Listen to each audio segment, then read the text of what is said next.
geografi ada yang tahu? Ya, konsep atau pendekatan geografi ada yang tahu? Ada namanya konsep lokasi, terus konsep jarak. Ya, yang 11 itu keterjangkauan,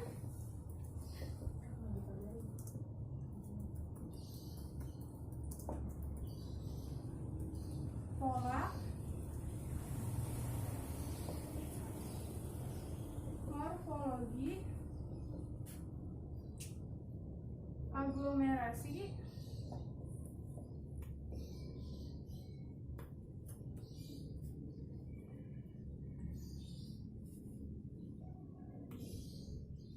terus yang ketujuh nilai kegunaan, kedelapan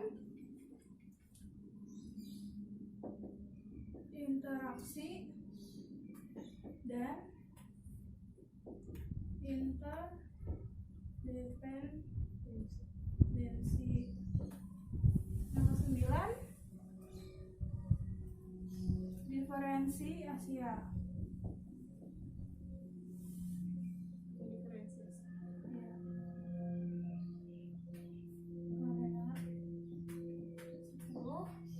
Keterkaitan keuangan,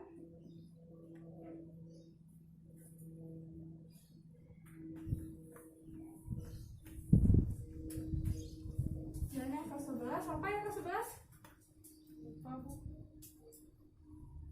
Oh enggak, cuma ada 10 doang. Ya, jadi kalau konsep lokasi itu sendiri yaitu adalah konsep yang berusaha menjelaskan letak suatu objek dan fenomena geosfer di permukaan bumi. Jadi konsep lokasi itu dibagi menjadi dua. Ada yang namanya lokasi absolut dan lokasi relatif. Lokasi absolut ini menunjukkan letak objek di permukaan bumi yang bersifat tetap. Contohnya apa? Ada yang tahu? Menunjukkan objek di permukaan bumi yang bersifat tetap. Contohnya itu kayak misalkan gunung, kan gunung nggak mungkin pindah kan? Gunung, terus laut, ya emang lokasinya dari situ. Sedangkan kalau konsep relatif menunjukkan letak suatu objek berdasarkan kondisi di daerah sekitarnya. Selanjutnya ada konsep jarak. Konsep jarak ini mengkaji antara suatu tempat dengan tempat lainnya. Konsep jarak dibedakan juga menjadi dua, yakni jarak absolut sama relatif. Kalau jarak absolut itu diukur menggunakan satuan panjang, sedangkan jarak relatif diukur mempertimbangkan rute, waktu, dan biaya. Jadi kalau absolut itu kayak contohnya tuh kayak skala di peta sama di lapangan. Sedangkan kalau misalkan yang relatifnya itu kayak misalkan waktu dari Jakarta ke Bekasi itu berapa jam. Nah, diukurnya melalui seperti itu. Yang ketiga ada konsep keterjangkauan, di mana konsep ini mempelajari aksesibilitas suatu tempat di permukaan bumi. Jadi suatu wilayah akan mudah diakses atau tidak tergantung dari sarana dan prasarana yang ada di wilayah tersebut. Misalnya nih, di area sini kalau misalkan dari sini kita mau ke Jakarta, ada aksesnya bisa menggunakan apa aja? Kereta, busway, mobil, motor, angkutan umum, dan sebagainya. Nah, itu maksudnya aksesibilitasnya. Jadi aksesibilitas ini dipengaruhi oleh faktor budaya di suatu tempat, faktor adat istiadat, dan sikap masyarakat yang sulit untuk menerima pengaruh dari luar akan menyebabkan suatu tempat menjadi sulit dijangkau. Kayak misalkan kalau misalkan suku, kan di Indonesia itu masih banyak suku-suku pedalaman.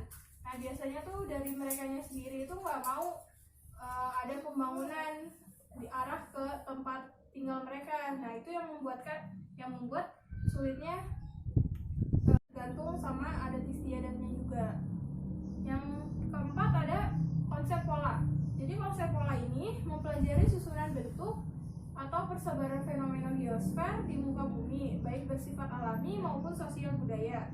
Sedangkan fenomena alaminya, jadi ini dibagi menjadi 3 ya. Geosfer, alami, dan sosial budaya. Ini udah 10 ya, Fit? Iya.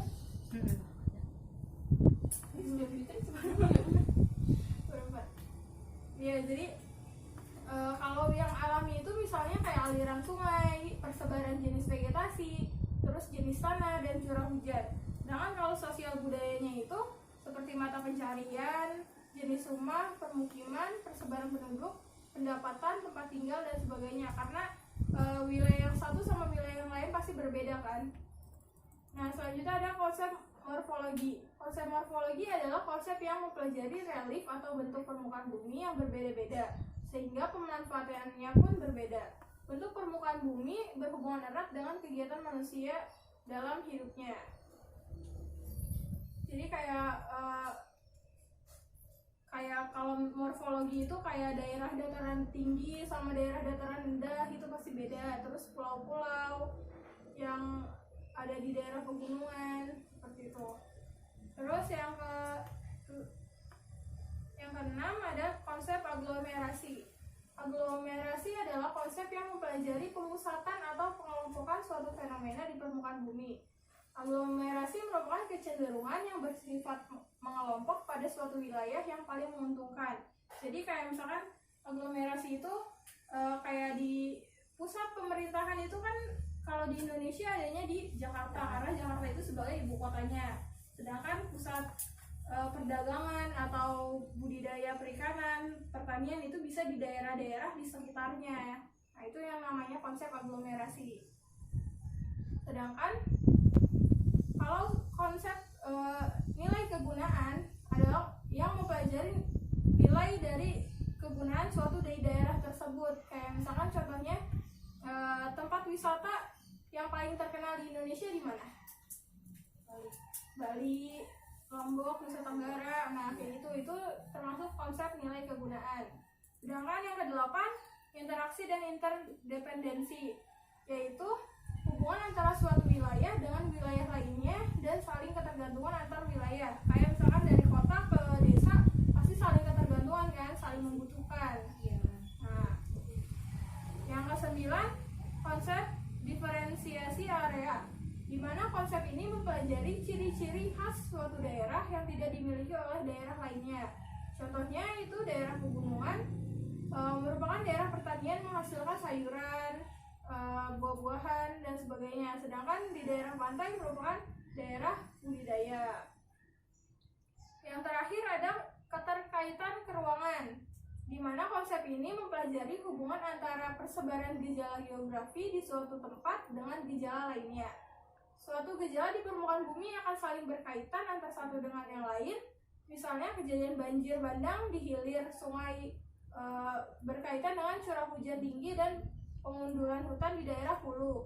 Kayak misalkan di sini kan kita sering banjir nih. Kadang nggak hujan aja kita tuh suka dapat banjir kiriman kan. Nah itu karena adanya konsep keterkaitan ruangan antara daerah Bekasi yang memang daerah dataran rendah dengan daerah di Bogor yang dataran tinggi. Gitu. Ini enggak? Enggak, Bu. Cukup paham, Bu. Ya kalau gitu kalau ada tugas-tugas lainnya enggak? Enggak, Bu. Cukup paham, Bu. Ya kalau gitu kali ini sebelumnya kita sama-sama mengucap hamdalah. Alhamdulillahirabbil alamin. Kurang dan lebihnya mohon maaf. Wassalamualaikum warahmatullahi wabarakatuh. Assalamualaikum.